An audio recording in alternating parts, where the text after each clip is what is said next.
Alrighty, howdy folks. Okay, let's look at the substitution rule. The formal way to describe a substitution rule is something like this. Let u equal g of x be a differentiable function whose range is I, and let f be a continuous function in I. Then integral of f of g of x, g prime of x dx equals integral f of u du. Is that what Americans say clear as mud?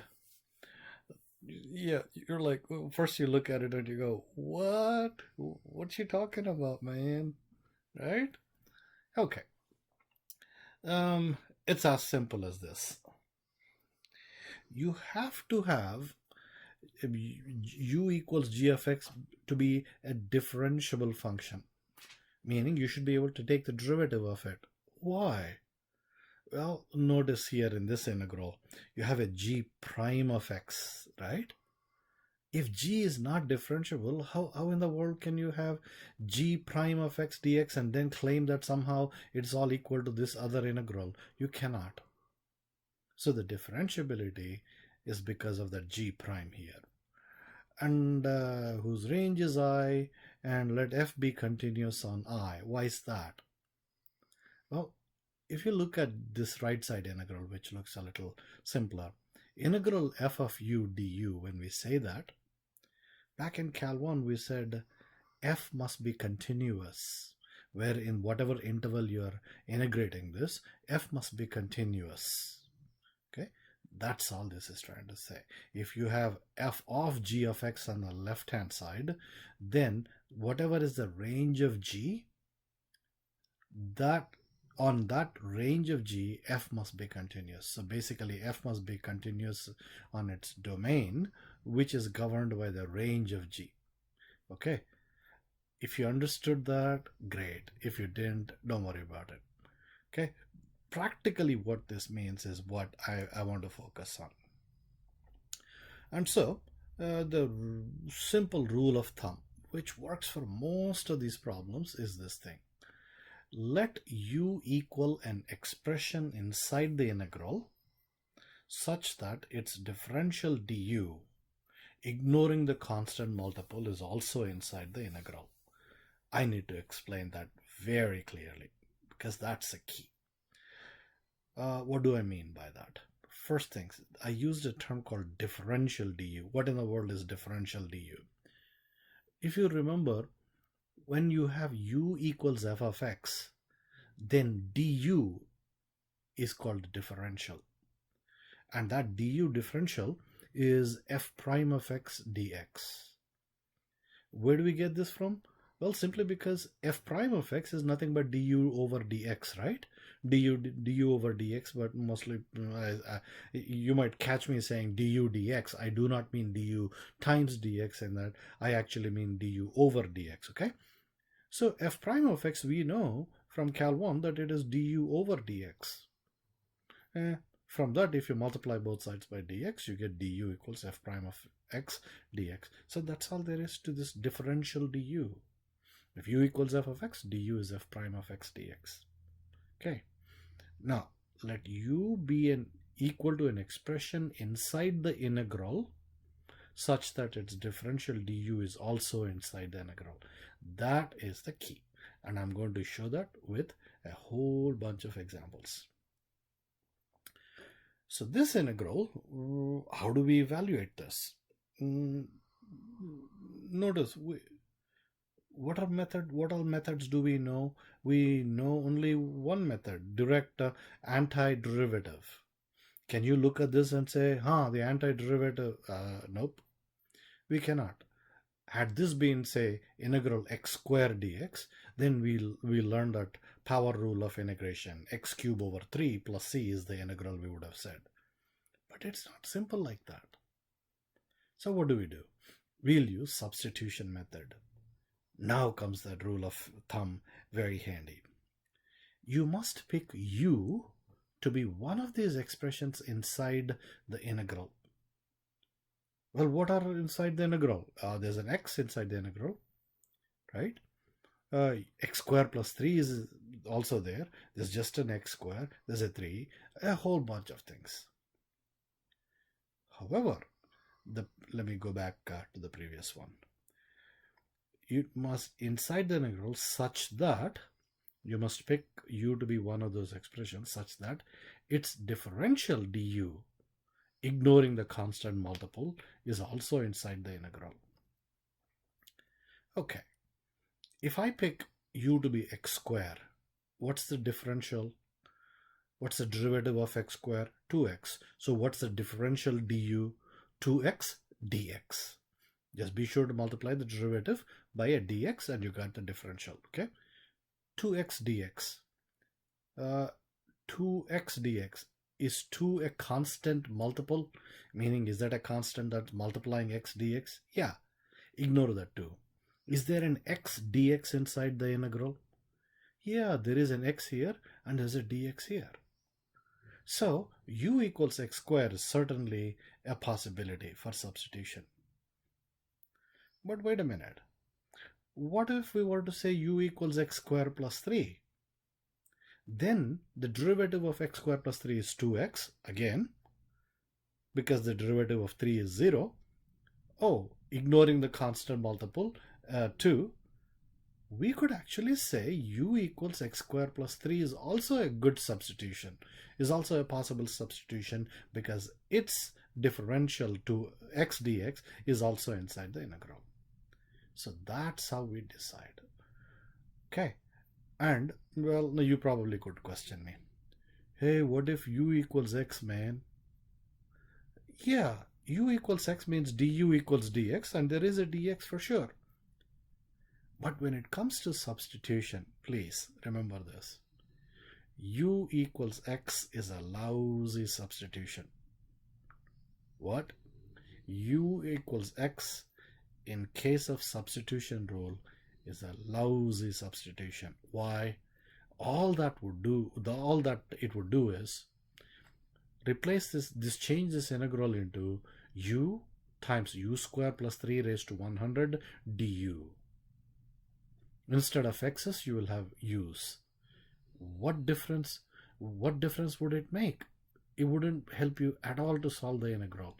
So that's why, remember, in substitution rule, when you are applying the substitution rule, u equals x is a very bad idea. Okay, with that, let's move on. So u equals x squared plus 3 is in fact a good substitution. That's what I'm going to do. Immediately figure out du. And du is 2x dx. But we see an x dx inside, so go ahead and solve for x dx by dividing both sides by 2 and write down the right hand side stuff on the left hand side. So you have x dx is equal to 1/2 du. Are you okay so far? Now, are we ready to make substitutions? Yep. We can replace x squared plus 3 with what? A u. So x squared plus 3 raised to 100 with what? U to the 100. Yep. And x dx with what? 1/2 du. Ta-da! That's what I'm going to do. So I replaced x dx with a 1/2 du and x squared plus 3 to the 100 with a u to the 100. Now, we know that we can pull out a constant multiple from an integral, and so I'm going to yank that 1/2 out, and we got integral u to the 100 du. And applying the power rule of integration, this should be u to the 101 over 101. And go back and plug for u x squared plus 3. We're done.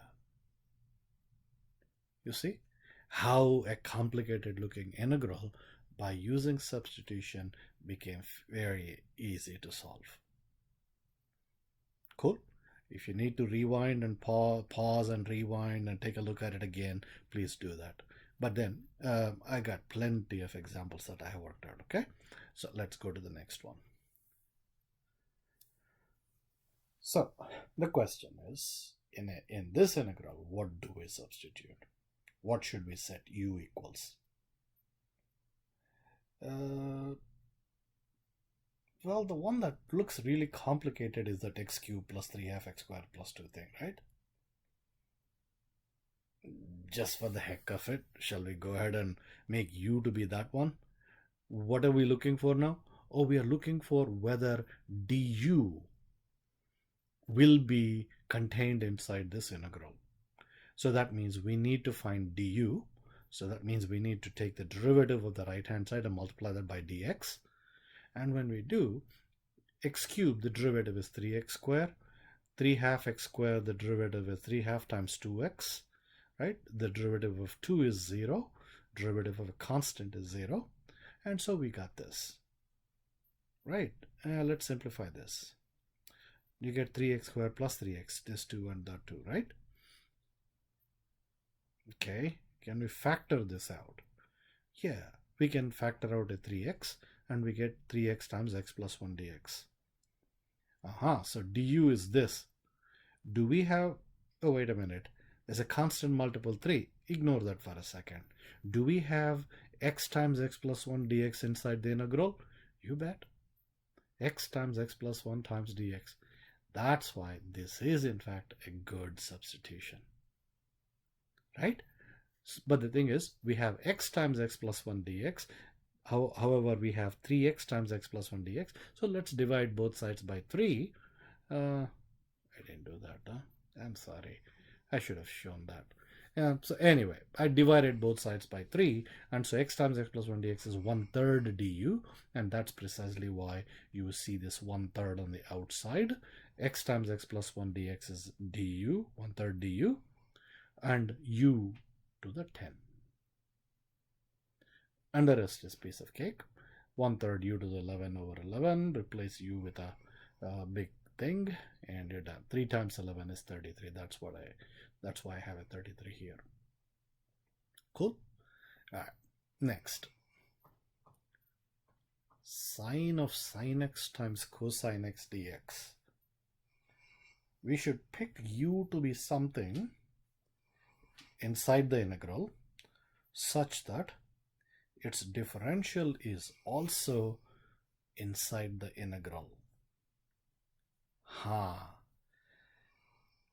What do you think? Right? Give it a try. Pause the video. Hey, okay, what if I try this? U equals cosine x? Try that. Okay. I will tell you the one that is successful. Okay. For the sake of time. U equals sine x is a good idea. Because what's the derivative of sine x? Cosine x. So what's the differential du? Cosine x dx. Is there a cosine x dx? Of course it is. There is inside this integral, there is a cosine x dx. And we say u equals sine x is a good substitution. Let's do that. And that means this whole integral simply becomes sine of u du. Integral sine u is negative cosine u, and I replaced u with a sine x. Done. Beginning to get a hang of this one. That's the idea. How about this? Integral e to the tangent x secant square x dx. Maybe this is a good time for me to remind you of something. Do you notice how all these problems are hinging on one very important thing? You must know your derivatives left and right. Anytime I ask you, hey, what's the derivative of sine x, cosine x, tangent x, secant x, you must be able to tell me. If you do that, if you have all those memorized, then as soon as you see a problem like this, right away you get the idea. For me, when I saw this problem, okay, piece of cake, u equals tangent x. Why did I get that idea that quickly? Not because I'm somehow smarter than you. No, it's not. It's simply because I remember my derivatives really well. I know that the derivative of tangent x equals secant square x. And so the moment I see e to the tangent x secant square x dx, I know, okay, u must be tangent x because du is secant square x dx. End of the story. Right? Everything falls into place. U equals tangent x, du is secant square x dx. So this integral becomes integral e to the u du. What's integral e to the u du? Oh, that's another thing. Some of the basic integrals, You must know them by heart. Anytime, look, if you're deep asleep and I wake you up and ask you, hey, what's the integral of e to the x dx? You got to be able to tell me, right? Don't worry, I'm not going to wake you up or come to your house or anything like that. That's a scary thought. Sorry about that. Scratch that. Completely scratch that, please. Integral e to the u du. Okay, I was going to say something smart aleck, but I won't. Integral e to the u du, which is e to the u. So replace, plug back u equals tangent x and you're done. Ooh. Any thoughts? Again, remember, secant x, the derivative is secant x tangent x dx. So one little thought would be maybe u equals secant x. Yeah, that would work, but maybe why not go ahead and say 3 plus secant x? Its differential is also secant x tangent x dx, right? 3 plus secant x because the derivative of 3 is 0. So u equals 3 plus secant x. Oh, I lied. Okay, let me put it this way. If you had taken u to be 3 plus secant x and worked this would have worked out perfectly well. There's no problem about it. But for some reason, that's what I think maybe even I was in Cal 1, I used to do that. U equals 3 plus secant x. But then it hit me, there's a slightly better way of doing it. Go ahead and absorb that square root also. So u equals square root of 3 plus secant x. But here is the trick. You do not want to say du right away, because that would be more complicated. You have to apply chain rule. The derivative of square root of 3 plus secant x is 1 over 2 square root of 3 plus secant x times secant x. It's a pain. But there's this nice way. Can we square both sides? Yep. So u square is 3 plus secant x. Now we'll differentiate both sides. Notice the difference would be, since we have u square, we will have on the left hand side the derivative of u square, which is 2u, and because we are looking at the differential, du. So the left hand side would be 2u du. And the right hand side is, of course, the derivative of 3 is 0, secant x is secant x tangent x. Be sure to multiply that by dx. That's what we do. Cool? I know this may be slightly different from what you have done if you have already done these problems, but trust me, use this method. It's much, much better. So a couple of questions. Had this been u cube for some reason, then what would you have said in the next step? Instead of u square, you have u cube. Yep, if it is u cube, you would say the derivative of u cube is 3u square and du. So 3u square du is what the left hand side would have been had this been u cube. Okay, that's the idea. And now, is there a secant x tangent x dx? Yep, and if that's equal to 2u du, we are ready for our substitutions. Square root of 3 plus secant x, the whole thing is just u. Secant x tangent x dx, we'll plug in 2u du. And that's what I did. I pulled the constant multiple 2 out. U times u is u square du.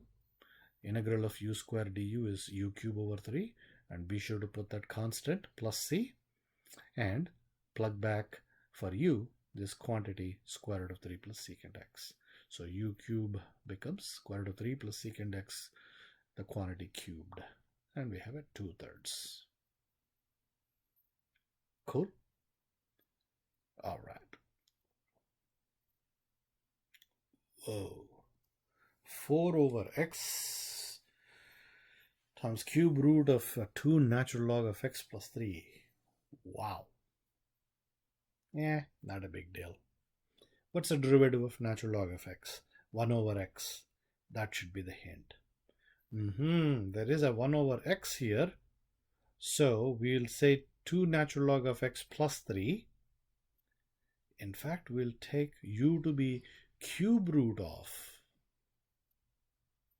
Cool? But then let's get rid of the radical. How? Cube both sides. So u cube equals 2 natural log of x plus 3. Tell me, what's the next thing in the next step? What do we say? 3u squared du. Yep, you're right. So equals 2 times 1 over x or 2 over x dx. And we are, wait a minute. So there is there a, we need to solve, come on. We have to have a 4 over x. Let's pull that 4 out. Let me see how I did this. Yep, I kept the 4. And for 1 over x dx, I divided both sides by 2. And I got 1 over x dx to be 3/2 u squared du. And that's what I'm doing. 3/2 u squared du divided by that cube root of all of the 2 natural, that's u. So that's what you're seeing here. I'm just making substitutions. That 4 is this 4. 1 over x dx is 3/2 u squared du. And this is a u in the denominator. That's what you're saying. Okay. And then if you simplify, and that becomes 6u du. And so the integral is 6u squared over 2 plus c and 3 and plug back. Cool? All right. I like this one. Integral 1 over ax plus b. What do we plug for u? Well, a and b are constants here. But you didn't say that, man. It's understood. At least in a calculus 2 level, if we are integrating with respect to x, then x is the variable and everything else is a constant inside the integral. Any other variable that shows up inside an integral, when we have dx, all those variables are actually constants. So a and b are constants. Any thoughts? U equals ax plus b. Yep, du is a times dx. A is a constant. Ignore the constant. So is there a dx here? Yep, there is. So u equals ax plus b is a good substitution. Go ahead and solve for dx. And that's 1 over a du. And so we are ready. 1 over ax plus b becomes 1 over u. For dx, we'll plug in 1 over a du. And so this becomes this. And what's integral of 1 over u? Natural log of absolute value of u. You must remember that. Okay. And then plug back ax plus b for u. That's it. Okay. Let's look at this one.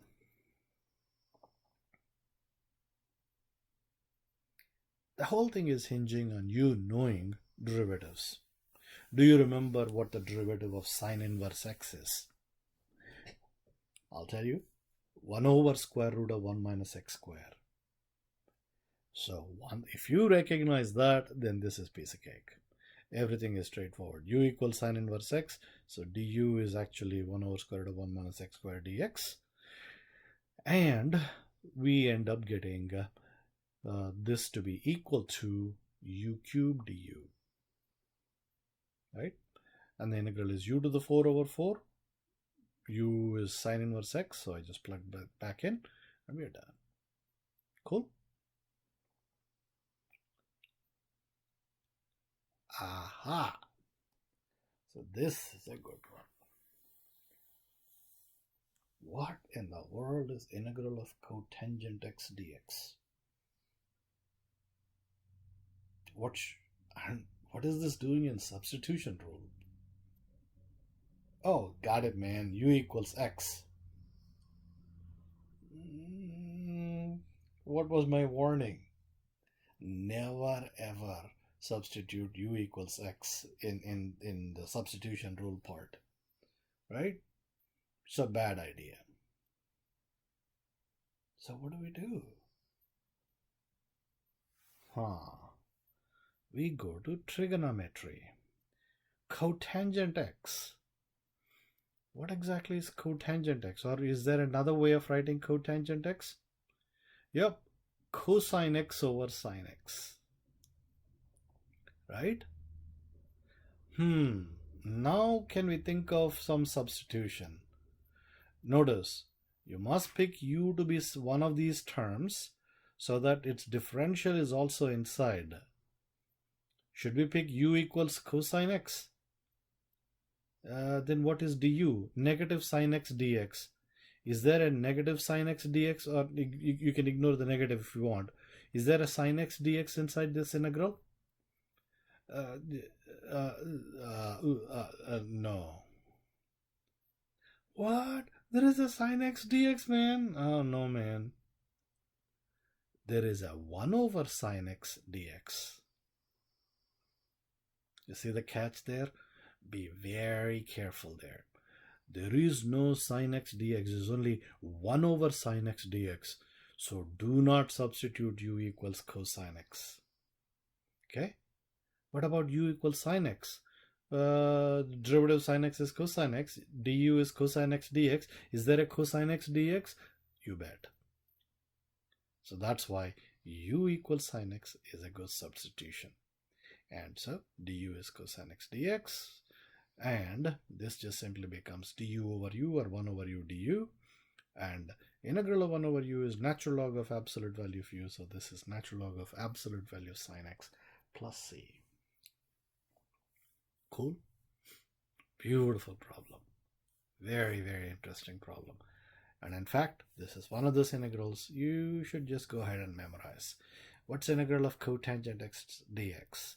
Natural log of absolute value of sine x plus c. There's one more thing you guys need to do. What's integral of tangent x dx? Be sure to work that out. The hint I can give you is works exactly like this, or very similar to this. Write tangent x as blank over blank, and you should be in a position to solve it. Cool? All right. Whoa, Nelly. Cosecant square of sine square x, sine x cosine x dx. That looks like a big challenge. Any thoughts? Which one is complicated? Cosecant square of, it's not just a cosecant square of some x. It's a cosecant square of something complicated.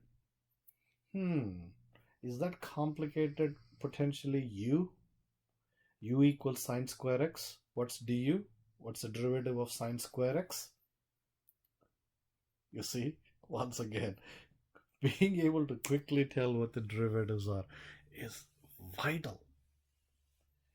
U equals sine square x. Du is 2 sine x times the derivative of sine x itself. Apply the chain rule. Cosine x. So 2 sine x cosine x is what your derivative would be. The derivative of sine square x is 2 sine x cosine x, and since we are looking at differential, du is 2 cosine x cosine x dx. Do we have a, ignore the 2, do we have a sine x cosine x dx inside the integral? Yep, we do. Is that a good substitution? You bet. So this simply becomes 1/2 integral cosecant square u du. But what's integral of cosecant square u, man? Well, to tell you the truth, I don't directly remember integral cosecant square u. I get to it indirectly. This is what I mean. I know the derivative of tangent x is secant square x. The moment I recall that, or tangent x is secant square x, derivative of cotangent x is negative cosecant square x. Secant square, cosecant square. Of course, with a negative. That's how I remember the relationship between derivative of tangent x and cotangent x. Derivative of cotangent x is negative cosecant square x. Okay, so integral of cosecant square u therefore should be negative cotangent u. As simple as that. Cool, guys? So that's what I wrote and replaced u with a sine square x. All right. Whoa. Yeah, maybe I should have made this into cosecant square of sine square x sine 2x dx. What? That's cosecant square of sine square x was the previous problem, sine x dx. Now this is secant square of sine square x sine 2x dx. Oh man, what do we do? U is sine square x. But if you do, you get, last time we got 2 sine x cosine x. Du is 2 sine, but we don't have a 2. Trig identities.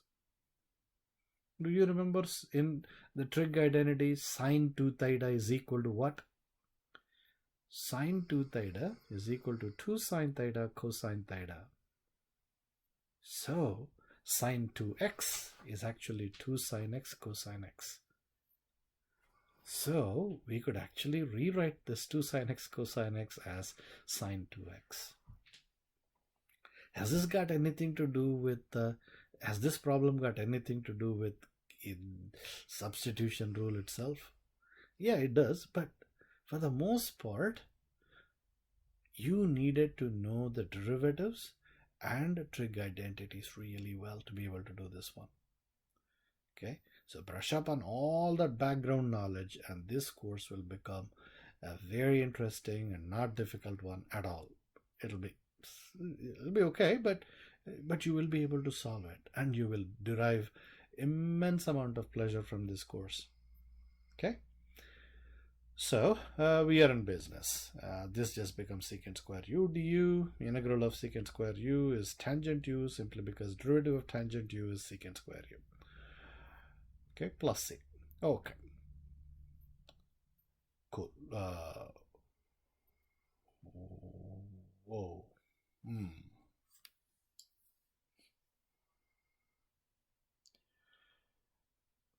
What's the derivative of 1 over x?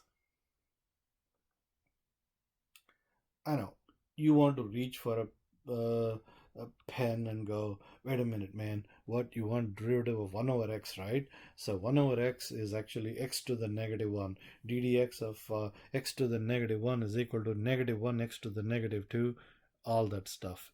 Yep, I agree. You're right. But then, did I just... come on. Okay.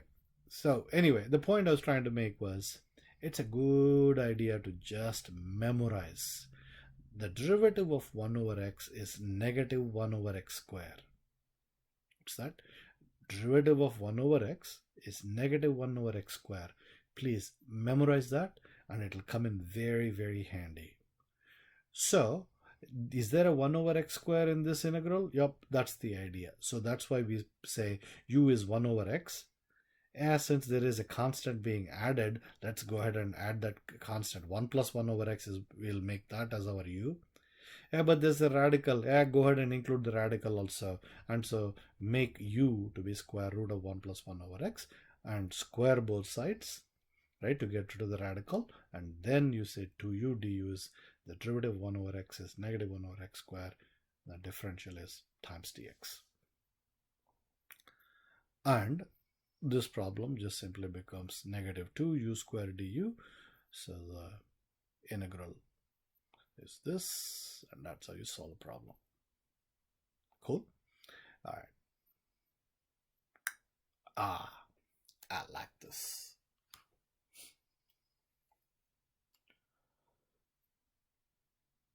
Up until now, I kept saying you must pick u to be something that's inside the integral such that du is also inside the integral, ignoring the constant multiple.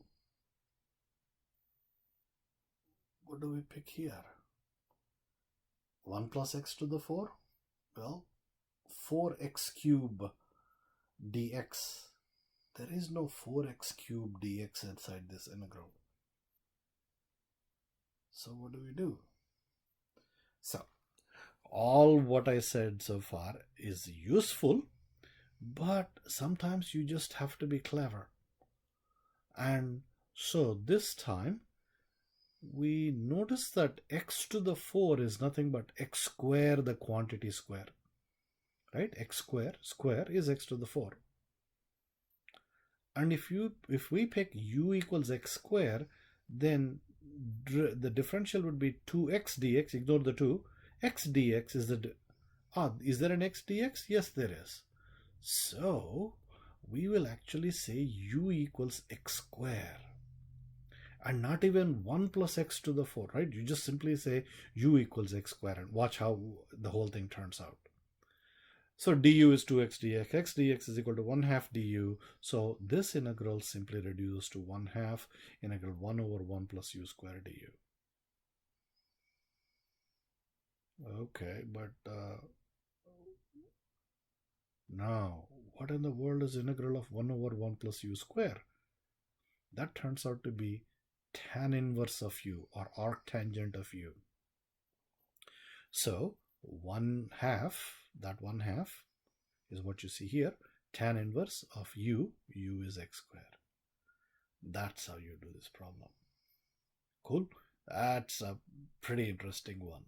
So keep in mind that you might bump into some problems that look like this as well. Cool? Hey, that's it. Alrighty, I hope that helped.